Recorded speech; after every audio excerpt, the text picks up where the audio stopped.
සුබ දවසක් යාළුවනේ. සීක්‍රට් ගර්ල් YouTube channel එකට ඔයාලව සාදරයෙන් පිළිගන්නවා. මම අද කතා කරන්න හදන්නේ මේ දවස්වල නැවත වගේ ගොඩක් අය අහන දෙයක් ගැන. ඒ හින්දා මං හිතුවා වීඩියෝ එකකින් ආයෙත් මේ ගැන කතා කරන එක හොඳයි කියලා. මං කතා කරන්නේ ඔයාලා රුමේනියාවට ආවට පස්සේ ඔයාලගේ හදන temporary residence card එක සහ ඊට අදාළ bank statement එක ගැන. එහෙනම් මම දැන් වීඩියෝ එකට යන්න. ඉතින් රුමේනියාවට ෆැමිලි වීසා වලින් එන්න ඉන්න ඔයාගේ වීසා එක වැදිලා දින 90ක් ඇතුළත රුමේනියාවට එන්න ඕනේ. ඊට වඩා වැඩි කාලයක් වගේ වීසා එකේ තියෙන්න පුළුවන් මාස 4ක් හෝ 5ක් ඉස්සරහට වීසා එක වැදිලා තියෙන්න පුළුවන්. ඉස්සරහට මාස 4ක් හෝ 5ක් නෙමෙයි මම කියන්නේ සම්පූර්ණ කාලය මාස 4ක් හෝ 5ක් වීසා එක වැදිලා තියෙන්න පුළුවන්. නමුත් ඔයා දින 90ක් ඇතුළත කියන්නේ මාස 3ක් ඇතුළත රුමේනියාවට ඇතුල් වෙන්න ඕනේ. හොඳද? ඊට පස්සේ රුමේනියාවට ආවට පස්සේ ඔයාගේ වීසා එක එක්ස්පයර් වෙන්න කලින් එක්ස්පයර් වෙන්න මාසෙකට කලින් හොඳද? එක්ස්පයර් වෙන්න මාසෙකට කලින් අනිවාර්යයෙන්ම ඔයාගේ ෆැමිලි TRC එකට අදාළ ඩොකියුමන්ට්ස් ටික ඔයාගේ අදාළ කවුන්ටි එකේ ඉමිග්‍රේෂන් එකට බාර දීලා ෆින්ගර්ප්‍රින්ට් තියන්න ඕනේ. ඔයා ආපු ගමන්ම වුණත් කිසි ප්‍රශ්නයක් නැහැ. ඔයාගේ ෆැමිලි TRC එක හදන්න පුළුවන්. මං කියන්නේ සමහර අයට ආපු ගමන්ම හදාගන්න විදිහක් නැත්නම් අවම ඔයාගේ වීසා එක එක්ස්පයර් වෙන්න මාසෙකට කලින් අනිවාර්යයෙන්ම ඔයාගේ ෆැමිලි TRC එක හදන්න ඩොකියුමන්ට්ස් ටික හදාගෙන අදාළ ඉමිග්‍රේෂන් එකට බාර දෙන්න ඕනේ. බාර දෙන්න යන්නේ අපොයින්ට්මන්ට් එකක් දාලා තමයි ඔයා සබ්මිට් කරන්න යන්න ඕනේ. ඔයාලා කැමති නම් ඔයාලට තනියෙන් ගිහින් බාර දෙන්නත් පුළුවන්. අර කිසිම දෙයක් දන්නේ නැති නිසා හස්බන්ඩ් එක්ක ඉමිග්‍රේෂන් එකට ගිහින් බාර දෙන්න පුළුවන්. එහෙනම් බලමු ඊළඟට මොකක් ගැනද මේ කතා කරන්න හදන්නේ, මොනවාද ඔයාලා මගෙන් මේ ගැන අහලා තියෙන්නේ කියලා. මුලින්ම කියන්නම් මම මේ වීඩියෝ එකේදී TRC එකට අදාළ ඩොකියුමන්ට්ස් මොනවාද කියලා ඔක්කොම කතා කරන්නේ නැහැ. මම ඒව ගැන පැහැදිලිව කලින් වීඩියෝස් වල 1 by 1 දාලා තියෙනවා. ස්ටෙප් බයි ස්ටෙප් ඔයාලා මේ වැඩ කරගන්නේ කොහොමද කියන එක දාලා තියෙනවා. ටැක්ස් එක ගෙවනවා නම් ටැක්ස් එක ගෙවන්නේ කොතෙන්ද, කීයක්ද ගෙවන්න ඕනේ, කෑෂ් අරයි යන්න ඕනද, කාඩ් පේමන්ට් කරන්න පුළුවන්ද, ඔය සියලු දේ පැහැදිලිව කියලා දීලා තියෙනවා කලින් වීඩියෝස් වල. ඒ නිසා මම මේකෙදි කතා කරන්නේ බැංක් ස්ටේට්මන්ට් එකට අදාළ ප්‍රශ්න ගැන විතරයි. හොඳද? හැම කවුන්ටි එකකම ෆැමිලි වීසා ආපු අය TRC හදද්දි සල්ලි පෙන්වන්න ඕනද කියලා අහලා තිබුණා. ඔව්. අනිවාර්යයෙන්ම මුළු රුමේනියාවෙම ඔයා මොන සිටි එකකට ඔයාගේ ෆැමිලි එක ගත්තත් ඔයා එයාගේ ෆැමිලි TRC එක හදද්දි ෆැමිලි ටෙම්පරරි රෙසිඩන්ස් කාඩ් එක හදද්දි නැත්නම් ෆැමිලි ID එක ඔය කොයි නමින් කිව්වත් ඔන්න මං කිව්වා සමහර අය TRC කිව්වට දන්නේ නැහැ. ටෙම්පරරි රෙසිඩන්ස් කාඩ් කිව්වත් තේරෙන්නේ නැහැ. රුමේනියාවේ ෆැමිලි එක ගෙනල්ලා ෆැමිලි එකටත් ඩෙන්ටිටි එකක් හදන්න ඕනනේ. ඩෙන්ටිටි කාඩ් එකක් අන්න ඒක හදද්දි රුමේනියාවේ මොන සිටි එකක ඔයා ජීවත් වුණත් මොන සිටි එකකට ඔයාගේ ෆැමිලි එක ගත්තත් අනිවාර්යයෙන්ම මේ බැංක් ස්ටේට්මන්ට් එක පෙන්වන්න ඕනේ. තව දෙයක් මම මේ ස්ලයිඩ් එකට එකතු කරේ නැහැ. සමහර අය අහනවා එකමඩේෂන් එක දෙන්නේ කම්පැනි එකෙන් නම්. ඒ කියන්නේ පිටින් සල්ලි දීලා අරගෙන නැහැ. මටයි මගේ වයිෆ්ටයි ඉන්න කම්පැනි එකෙන් එකමඩේෂන් දීලා තියෙනවා. ඉතින් කම්පැනි එකෙන් එකමඩේෂන්ස් දෙද්දිත් මම මේ බැංක් ස්ටේට්මන්ට් එකක් පෙන්වන්න ඕනද කියලා. ඔව් අනිවාර්යයෙන්ම පෙන්වන්න ඕනේ. එකමඩේෂන් එක කම්පැනි එකෙන් ඔයාට දුන්නා කියලා එයාව ජීවත් කරවන්න ඔයාට පුළුවන්ද කියන එක ප්‍රූෆ් වෙන්නේ නැහැ. ඔයා එයාගේ සියලු වගකීම් බාර අරගෙන මෙහෙ ඇවිල්ලා ඩිපෙන්ඩ් යටතේන ගන්න ඔයා මත යැපෙන්නේ. එතකොට ඔයාට එයාව ජීවත් කරවන්න මුදල් තියනවා කියන එක පෙන්වන්න ඕනේ. ඉතින් කම්පැනි එකෙන් එකමඩේෂන් එකක් දුන්නා කියලා ඒ සම්පූර්ණ දේවල් කවර් වෙන්නේ නැහැ. එයාගේ සෞඛ්‍ය පැත්ත, එයාට කෑම බීම, ඒ හැමදේම බලා ගන්න ඕනේ ෆැමිලි එක ගන්න කෙනා. ඒ කියන්නේ මෙහෙ ඉඳලා ස්පොන්සර් කරන කෙනා. ඉතින් ඒ නිසා අනිවාර්යයෙන්ම බැංක් ස්ටේට්මන්ට් එක පෙන්විය යුතුමයි. ආය අහන්න ඕනේ නැහැ දැන් කම්පැනි එකෙන් එකමඩේෂන් දෙනවා නම් බැංක් ස්ටේට්මන්ට් පෙන්වන්න ඕනද? නැත්නම් සමහර වෙලාවට මෙහෙම තියෙනවා අම්මයි තාත්තයි දෙන්නම මෙහෙ වර්ක් කරනවා. බබාලා ලංකාවේ ඉන්නවා. එයාලව මෙහෙට අරගෙන අහනවා අම්මයි තාත්තයි දෙන්නම මෙහෙ වර්ක් කරන නිසා බබාට බැංක් ස්ටේට්මන්ට් එක පෙන්වන්න ඕනද කියලා. ඔව් අනිවාර්යෙන් පෙන්වන්න ඕනේ. එයාටත් එයාගේ TRC එක හදද්දි ඔයාලා බැංක් ස්ටේට්මන්ට් එක පෙන්වන්න ඕනේ. මම දැන් ඊළඟට කතා කරනවා බැංක් ස්ටේට්මන්ට් එකේ ඔයා ඒ කියන්නේ බැංක් account එකේ ඔයා පෙන්විය යුතු ගාණ. බැංක් ස්ටේට්මන්ට් එකක් කියන්නේ බැංකු වාර්තාවක් වගේනේ.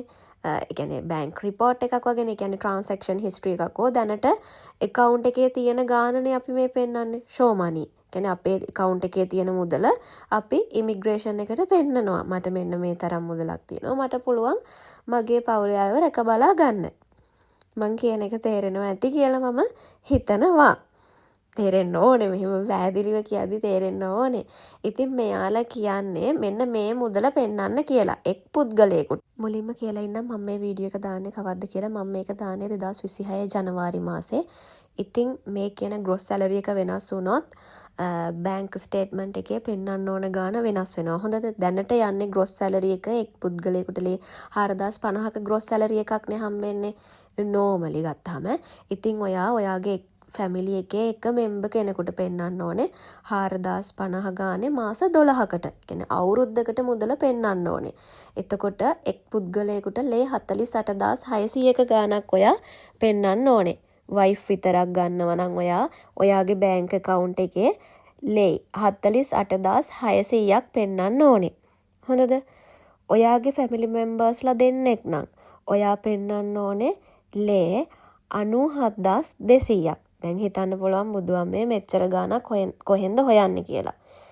දැන් කියනම් ෆැමිලි මෙම්බර්ස්ලා 3 දෙනෙක් ගන්නවා නම් 48600ව 3ක් පෙන්වන්න ඕනේ. මොකද වයිෆ්ට 48600යි, ලොකු බබාට 48600යි, පොඩි බබාට 48600යි ඔක්කොම 145800ක මුදලක් පෙන්වන්න ඕනේ.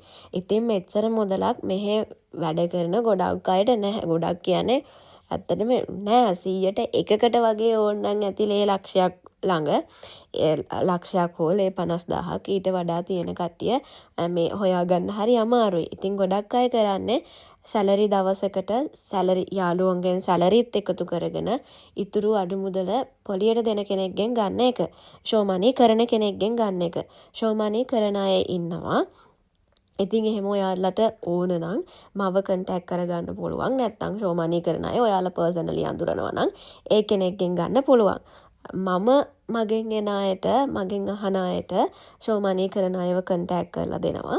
එතකොට ඔයාලට ඒ ළඟට ගිහින් ඔයාලට අවශ්‍ය මුදල ගන්න පුළුවන්. මේකේ දාන්න නැහැ මම කන්ටැක්ට් නම්බර්ස් මොකුත්. මොකද කීප දෙනෙක්ම ඉන්නවා. මේ අනික තමයි එහෙම කන්ටැක්ට් නම්බර්ස් දාන්න නැහැ. මොකද ඊට පස්සේ මේ නිකන් හදිසියට අතමාරුවට සල්ලි ඉල්ල ගන්න මේ කෝස් ගත්තොත් එහෙම මිනිස්සුන්ට එහෙම කරන්න නැහැ. හොඳද? show money කරන්නේ TRC එක හදන්න විතරයි සල්ලි දෙන්නේ.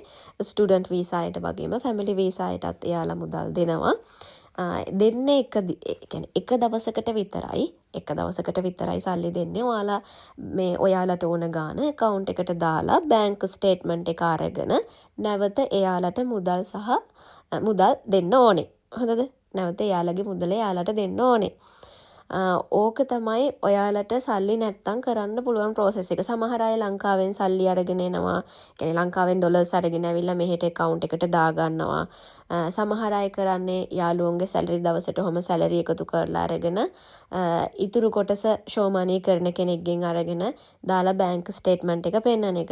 තවත් සමහර අය කරනවා මේ තමන්ට අදාළ කම්පැනි එකෙන් ඉල්ලගෙන, මොකද පැය ගානකටනේ සල්ලි අවශ්‍ය වෙන්නේ. එහෙම දෙන කම්පැනිස් තියෙනවා. එහෙම ඉල්ලගෙන account එකට දාලා ආපහු නැවත කම්පැනි එකට අරගෙන දෙනවා.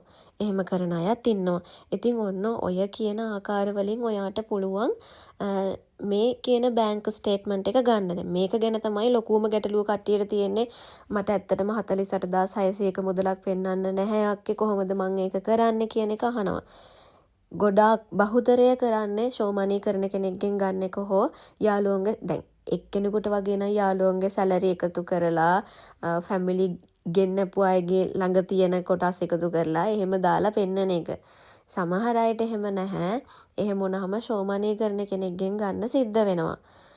තවත් සමහර අය කරනවා මෙහෙම බැංක් ලෝන් එකක් අරගෙන, ඒ කියන්නේ දැන් නම් ගොඩක් PR තියන අයට තමයි බැංක් ලෝන් දෙන්නේ. නැත්තම් මේ දෙන්නේ නැහැ මේ බැංක්ස් වලින් මේ අපේ අයට ලෝන්ස් දෙන්නේ නැහැ දැන්. මේ PR තියන අයට දෙනවා. ඒකත් සමහර බැංක්ස් වලින් විතරයි. සමහර ඒ වගේන් දෙන්නේ නැහැ. ඒ වගේම මම තව විශේෂ දෙයක් කියන්න ඕනේ. දැන් ඔයාලා මේ බැංක් ස්ටේට්මන්ට් එකට සල්ලි පෙන්නද්දී දැන් එකපාර හිතන්නකොලේ මේ ලක්ෂයක් වගේ account එකට දැම්මා කියලා. එතකොට සමහර banks වලින් block වෙනවා account එක. block වුණාම එදා මේ සල්ලි ඔයාලට ගන්න බෑ. එහෙම accounts තියෙනවා. ඉතින් ගනුදෙනු කරන්න දැන් මේ වගේ එකකදී ගනුදෙනු කරන්න හොඳම ING, Unicredit ඔය වගේ banks වලින් අර block වෙන්නේ නැහැ. මම දන්න විදිහට අර BRD වගේ මට මතකයේ bank එක ඒ වගේ banks වල block වෙනවා. ලොකු ගාණක් සල්ලි මේ එහෙට මෙහෙට කරාම block වෙනවා සමහර වෙලාවට. එහෙම වුණාම දැන් ෂෝමානී කරන කෙනෙක්ගෙන් ගත්තොත් ඒ මනුස්සයාට ඒ මුදල නැවත දෙන්න ඕනේනේ. එතකොට හරි කරදරයක්. මේ ඒ වගේ අයට සමහර වෙලාවට දෙන්න කැමතිත් නෑ එහෙම accounts තියන අයට. මොකද ඇත්තටම ලේ ලක්ෂයක් වගේ තියා ලේ 10000ක් දුන්නත් සෑහෙන මුදලක්නේ. මේ අපිට නිකන් රුපියල් 10000ක් වගේ නෙමෙයිනේ. රුපියල් 10000ක් උනත් මිනිස්සෙක්ට දෙන්නේ නැහනේ නිකන් මිනිස්සෙක්. කියන්නේ ඒ මිනිස්සයත් දුක් මහන්සියෙන් හම්බ කරලා මිනිස්සෙක්ට ඇත්තටම උදව්වක් නෙමේ මේ වගේ වෙලාවක අපිට හොයාගන්න සල්ලි නැහැනේ. ඇත්තටම ලේ ලක්ෂ එකමාරක් ඕනේ කිව්වොත් හොයාගන්න නැහැනේ. හොයාගන්න අමාරුයිනේ. ෂෝමානී කරන මිනිස්සෙක්ගෙන් හරි ගන්න තියෙන එක ලොකු දෙයක්. දැන් ලංකාවේ වුණත් ස්ටුඩන්ට් වීසා යන අයට සල්ලි පෙන්නන්න ඕන වුණාම ලංකාවේ ඉන්නවා ෂෝමානී කරන වෙනම පිරිසක්. එයාලගෙන් අරගෙන තමයි ඒ කෝටි ගණන් පෙන්නන්නේ අවශ්‍ය මුදල්. ඉතින් මෙහෙදිත් ඔයාලට TRC එකේ වැඩේ කරගද්දි ඒ විදිහට යන්න පුළුවන්. ඉතින් ඔයාගේ account එකට මෙහෙම මුදල් දාද්දි block වෙනවද කියලා ඔයා ටිකක් හොයලා බලන්න. මොකද්ද bank එක? මගෙන් අහන්න එපා අනේ මට දැන් මේ bank එකක් තියෙන්නේ මේකට දැම්මොත් block වෙයිද කියලා. BCR එකත් ප්‍රශ්නයක් නැහැ. Unicredit, ING ඔය වගේ කියන banks අවුලක් නැහැ. මම දන්න තරමින් අර BRD එකේ නම් block වෙනවා කියලා කියනවා. අනිත් banks කොහොමද කියලා දන්නේ නැහැ. CEC එකේත් ප්‍රශ්නයක් නැහැ. check බෑන්ක් එකේ ඒකෙත් ප්‍රශ්නයක් නැහැ. ඊට පස්සේ ওই ටික තමයි දැනට ඔළුවේ තියෙන බෑන්ක්ස් ටික. මේ හරියටම හොයලා බලන්න ඉතින් ලොකු මුදලක් දැම්මහම බ්ලොක් වෙනවද කියන එක. මොකද අපි දැන් මේ ඉන්විටේෂන් එක ගද්දි ලොකු මුදලක් එකපාර දාලා පෙන්නන්නේ නැහනේ. ලේ 12150ක් නේ දාලා පෙන්නන්නේ. අන්න ඒ නිසා තමයි මේක කිව්වේ. එතකොට මට තව දෙයක් කියන්න ඕනේ. හැම ඉමිග්‍රේෂන් එකේම එකම මුදලද පෙන්වන්න ඕනේ. කියන්නේ හැම කවුන්ටි එකටම අදාළ ඉමිග්‍රේෂන් එකකින් කියන්නේ එකම මුදල පෙන්වන්න කියලාද? මම කියප එක තේරෙනවද? පෙන්වන්න කියන මුදල. ඒ කියන්නේ බැංක් account එකේ පෙන්වන්න කියන මුදල සමානද කියලා ගොඩක් අය අහනවා. එක්කෙනෙකුට පෙන්වන්න කියන ගාණ නම් සමානයි 48600 තමයි පෙන්වන්න කියන්නේ. සමහර පොඩි කවුන්ටිස් වල දැන් හිතන්නකෝ ඔයාගේ ඉන්නවා බබයි වයිෆුයි කියලා. එතකොට normally ගත්තාම ලේ 97200ම පෙන්වන්න ඕනේ නැහැ.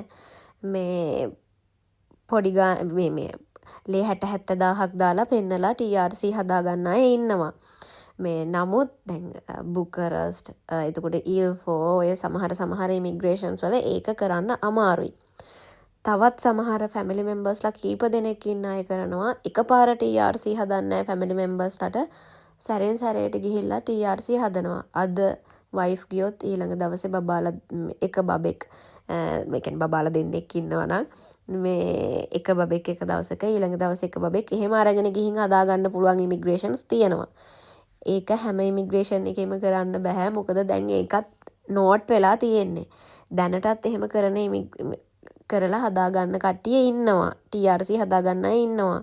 නමුත් සමහර ඉමිග්‍රේෂන්ස් වලට ඒක නෝට් වෙලා තියෙන්නේ ඩික්ලරේෂන් එකේ. එහෙම කියුවත් ඩික්ලරේෂන් එකේ ඔයාලගේ ඔක්කොම ඩීටේල්ස් දාලානේ තියෙන්නේ. ෆැමිලි මෙම්බර්ස්ලා කීයක් දාවේ මෙන්න මේ ඔක්කොම එකට ජීවත් වෙනවා කියන එක. ඉතින් අන්න ඒ නිසා එහෙම වුණොත් කියනවා මේ එලවන්නේ මේ යන්න කියලා ඩිපෝට් කරන්න නැහැ. 3 දෙනාගෙම එක දවසේ අරගෙන එන්න කියන එක කියනවා. හදිසියෙ හරි ඉතින් ඔයාලා එහෙම ගිහින් අදන්න බලාපොරොත්තු වුණොත් දැන් ඇයි මේ අනිත් අය එක්කගෙන ආවේ නැත්තේ කියලා ඇහුවොත් ඉතින් මොකක් හරි රීසන් එකක් කියන්න ඕනේ. එක්ක අසනීපයයි මොනවා හරිම කියන්න වෙනවා ඉතින් ඔයාලට. එහෙම try කරලා බලන්න පුළුවන්. නමුත් ඒක දැන් ගොඩක් අය කරන නිසා ඒක නෝට් වෙලා තියෙන්නේ. ඩික්ලරේෂන් එක කියෙව්වොත් අනිවාර්යෙන් නෝට් වෙනවා ෆැමිලි එකේ කී දෙනෙක් ඇවිල්ලාද කියන එක ගැන. සමහර අය මේ වෙන් වශයෙන් හදලා තිබුණා TRC. දැනටත් හදන අය ඉන්නවා එහෙම. මේ මම ඔය කියපු විදිහට වෙන වෙනම ගිහිල්ලා. නමුත් මේ ගොඩක් ඉමිග්‍රේෂන්ස් වල දැනට ඒක කරන්න අමාරුයි. මම හිතනවා මම දැන් මේ බැංක් ස්ටේට්මන්ට් එක ගැන TRC එකට අදාළ බැංක් ස්ටේට්මන්ට් එක ගැන කියපු කොටස් ඔයාලට ගොඩක් පැහැදිලි ඇති කියලා. අනිවාර්යෙන් බැංක් ස්ටේට්මන්ට් එක පෙන්වන්න ඕනේ. මුදල ග්‍රොස් සැලරි එක කියන්නේ දැනට මේ අවුරුද්ද යන්නේ ලේ 4050යි. ඒ හින්දා දැනට ඔයාලා එක්කෙනෙකුට පෙන්වන්න ඕන මුදල ලේ 48600යි. ඉදිරියේදී gross salary එක වෙනස් වුණොත් ඔය කියන මුදලත් 12න් ගුණ වෙනවා. හිතන්නකෝ මම normally කියන්නේ 4200ක් වුණා කියලා gross salary එක. ඉතින් ඔයා 4200 ඒවා 12ක් පෙන්වන්න ඕනේ එක් පුද්ගලයෙකුට. එතකොට අන්න ඒ විදිහට තමයි බැංක් ස්ටේට්මන්ට් එක වෙනස් වෙන්නේ. මොකද මම මේ වීඩියෝ එකේ දාන්නේ 2026 ජනවාරි මාසේ. මම නැවත කියනවා මේ වීඩියෝස් පස්සේ ගොඩාක් පස්සේ බලන කට්ටිය ඉන්න පුළුවන්. එතකොට මේ මොකද දැන්නුත් මේ මගේ අර පරණ වීඩියෝස් බලලා එතකොට ලේ 3700 තිබුණ කාලේ තිබ්බා, ලේ 3300 තිබුණ කාලේ තිබ්බා. ඒව බලලා දැනුත් අහනවා 3300ද පෙන්වන්න ඕනේ. ඒ කියන්නේ 3300 ඒවා 12ක්ද පෙන්වන්න ඕනේ. 3700 ඒවා 12ක්ද පෙන්වන්න ඕනේ. එහෙම කියලා අහන අය ඉන්නවා. මොකද අර පරණ වීඩියෝස් බලලා මේ වීඩියෝස් යටින් අපි මේ වීඩියෝ එක අප්ලෝඩ් කරපු කාලය වැටෙනවා. ඉතින් ඔයාට ඒක බලලා තීරණය කරන්න පුළුවන් මේක අලුතෙන් දාලා තියෙන වීඩියෝ එකක්ද පරණ වීඩියෝ එකක්ද කියලා. ඒත් එක්කම දෙයක් කියන්න මට අමතක වුණා. මේ මුදල් මේ ඒ කියන්නේ TRC එක හදද්දී අපි පෙන්වන මුදල කොච්චර කාලයක් අපේ account එකේ තියෙන්න ඕනද කියන එක ගැන. ඒ කියන්නේ ඇත්තටම අවුරුද්දක් account එකේ තියෙන්න ඕනේ කියන එක නෙමෙයි මේ කියන්නේ. ගොඩක් අය කරන්නේ මං කිව්වේ ලක්ෂ ගණන් පෙන්වන්න වෙද්දි ඉතින් අවුරුදු ගණන් දාලා තියන්න පුළුවන් තරම් මිනිස්සු නැහැ. ඒක මේ කියන්නේ මිනිස්සු නැහැ කියන්නේ ඉන්නවා. එහෙම හරිම අතලොස්සයි ඉන්නේ. ඉතින් එතකොට පැය ගානකට මේ සල්ලි දාලා ෆයිනල් ස්ටේට්මන්ට් එක තමයි ඔයා ගන්න ඕනේ. ට්‍රාන්සැක්ෂන් හිස්ටරි එකක් නෙමෙයි. ට්‍රාන්සැක්ෂන් හිස්ටරි එකක් ඔයා ගත්තොත් අනිවාර්යයෙන්ම ඔයා ඒ වෙලාවේ සල්ලි දැම්මා කියන එක පෙන්නනවා. ගත්තා කියන එක පෙන්නන්නේ නැහැ. මොකද ස්ටේට්මන්ට් එක අරගෙන ඉවර වෙලානේ සල්ලි එළියට ගන්නෙ ඔයා. එතකොට ඔයා එදා දවසේ සල්ලි account එකට දැම්මේ ඔක්කොම කියන එක පෙන්නනවා. ඒ හින්දා ඔයා අනිවාර්යයෙන්ම ගන්න ඕනේ ෆයිනල් ස්ටේට්මන්ට් එකක්. මං හිතනවා මං කියන එක තේරෙනවා ඇති කියලා. කියන්නේ එදා දවසේ දැනට account එකේ තියෙන්නේ මෙච්චරයි කියලා. එතකොට දැනට account එකේ මෙන්න මෙච්චරයි ගාන තියෙන්නේ කිව්වහම ගාන විතරයි පෙන්වන්නේ. transaction history එකක් ගත්තොත් දිනෙත් වැටිලා මෙන්න මේ වෙලාවේ සල්ලි දැම්මා කියන එක වැටෙනවා. මං කියන එක තේරෙනවා ඇති කියලා මම විශ්වාස කරනවා. ඒ වගේම ආරංචියක් තියෙනවා බ්‍රාසෝ ඉමිග්‍රේෂන් එකේ බ්‍රසව් කියලාත් කට්ටිය කියනවා බ්‍රාසෝ කියලාත් කියනවා. ඒ ඉමිග්‍රේෂන් එකේ අවුරුද්දක බැංක් ස්ටේට්මන්ට් දැන් පෙන්වන්න කියනවලු TRC එක හදදී. ආරංචියක් විතරයි කන්ෆර්ම් වෙලා මම හරියටම දන්නේ සත්‍ය වශයෙන්ම දන්නේ මටත් කීවේ මගෙන් මේ ඉන්විටේෂන් දාපු අක්ක කෙනෙකුයි නංගි කෙනෙකුයි යාලත් තවම හොයලා බලනවා. මේ මොකද කලින් එහෙම කිව්වේ නැහැ. මේ කියන්නේ කලින් එහෙම ප්‍රශ්නයක් තිබුණ නැහැ.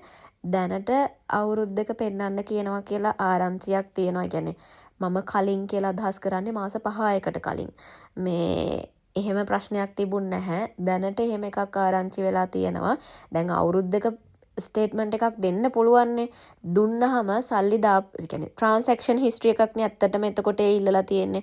එතකොට ඒකෙදි පෙන්නනවා ඔයා සල්ලි මොන දවසේද දැම්මේ කියන එක ගැන. එහෙම දාලා තිබුණ අයගෙන් ප්‍රශ්න කරලා තිබුණලු කොහොමද ඔයාලට සල්ලි ආවේ? එහෙම කියලා අහලා තිබුණලු. මම දන්නේ මම කියන්නේ ලෝ. එයාලත් හරියටම දන්නේ නැහැ. මේ ඉතින් ඒ නිසා තමයි කියන්නේ එතකොට ඒ සල්ලි ආපු විදිහ ප්‍රූෆ් කරන්න කියලා. සල්ලි ආපු විදිහ ප්‍රූෆ් කරන්න බැරි නම් හෝ සල්ලි ආපු විදිහ ප්‍රූෆ් කරත් එයාලට ලංකාවට නැවත යන්න කියන කතාව කිව්වා කියන එක තමයි මට ආරංචි උනේ. මමත් දන්නේ නැහැ ආරංචියක් පමණයි. දැන් කියන්න එපා මේ සමහර අය මම මේ ගොසිප් කියනවා කියලා. ගොසිප් නෙමෙයි මම කියන්නේ බ්‍රාසෝ ඉමිග්‍රේෂන් එකට අදාළව ෆැමිලි එක ගෙන්නන්න ඉන්නවා නම් ටිකක් හොයලා බලන්න ඉමිග්‍රේෂන් එකට ගිහින් අහන්න කියන එක තමයි මේ කියන්නේ. හොඳද? මොකද ෆැමිලි එක ගෙන්නලා ඊට පස්සේ මෙහෙදි ආය මෙහෙට ආවට පස්සේ TRC එක හදා ගන්න බැරුව යන්න කියනවා නම් ඒකට ඔයා ගන්න ඕන තීරණයක් මේ වෙද්දි ගන්න ඕනනේ. එක්කෝ ඒකෙන් ඇප්ලයි කරනවද නැත්නම් මම වෙන කොහෙන් හරි ෆැමිලි වීසා එකට ඇප්ලයි කරනවද කියන එක එහෙම ඔයාට තීරණයක් ගන්න හරි පුළුවන්නේ. අන්න ඒ නිසා තමයි මම මේ කිව්වේ. හොඳද? වීඩියෝ එක ටිකක් දිග වැඩි වුණා. නමුත් ඔන්න ඔය කියන විස්තර ටික තමයි මට කියන්න ඕන උනේ. අනිත් ඉමිග්‍රේෂන්ස් වලින් නම් කිසි ප්‍රශ්නයක් නැහැ. අවුරුද්දකම සල්ලි තිබ්බද, දවසද තිබ්බේ, මාසෙද තිබ්බේ ඒවා බලන්නේ නැහැ. බුකරස්ට් උනත් බලන්නේ නැහැ. TRC එක හදද්දි. මේ ඉන්විටේෂන් ප්‍රොසෙස් එක ගැන නෙමෙයි කියන්නේ. හොඳට මතක තියාගන්න. මම මේ කියන්නේ ඔයාගේ ෆැමිලි එක රුමේනියාවට ආවට පස්සේ රුමේනියාවේ දැන් හැමදාම සදාකාලික ඉන්න වීසා එකක් ගහලා එවන්නේ නැහනේ. මාස කීපයකට වීසා එකක් ගහලා එවන්නේ. එතකොට ඒ වීසා එක මේ දීර්ඝ කර ගැනීමක් තමයි මෙහෙ ටෙම්පරරි රෙසිඩන්ස් කාඩ් එකක් හදලා කරන්නේ. හොඳද? මේ රුමේනියාවේ ඩෙන්ටියක් හදලා කරන්නේ වීසා එක දික් කර ගැනීමක්. එතකොට ඔයා ලංකාවට ගියත් මේ ඔය ID එක යද්දි අරගෙන යන්න ඕනේ නැත්නම් ආපහු එන්න බෑ. මොකද වීසා එක දැන් ඊළඟට පොතේ නෙවෙයිනේ තියෙන්නේ. අර ID එකේනේ. ඒකයි අපි වීසා ටැක්ස් එකක් එහෙම ගෙවන්නේ. මං හිතනවා මේකත් කියපු එක තේරෙන්නේ නැති කියලා. ඒ හින්දා මේ කරගන්නේ වීසා දීර්ඝ කර ගැනීමක්. ඒ වීසා දීර්ඝ කර ගැනීම සඳහා ඔයාව මෙහෙට ගෙන්නන කෙනා අනිවාර්යයෙන්ම බැංක් ස්ටේට්මන්ට් එක පෙන්විය යුතුමයි. මේ කතා කරේ TRC එක සම්බන්ධව 48600 පෙන්වන්න කිව්වේ TRC එකට. මං හිතනවා මං කියපු විස්තර ඔයාට හොඳටම පැහැදිලි ඇති කියලා. එහෙනම් අලුත් වීඩියෝ එකකින් ඉක්මනින්ම හම්බෙනකන් හැමෝටම සුබ දවසක් කියලා ප්‍රාර්ථනා කරනවා.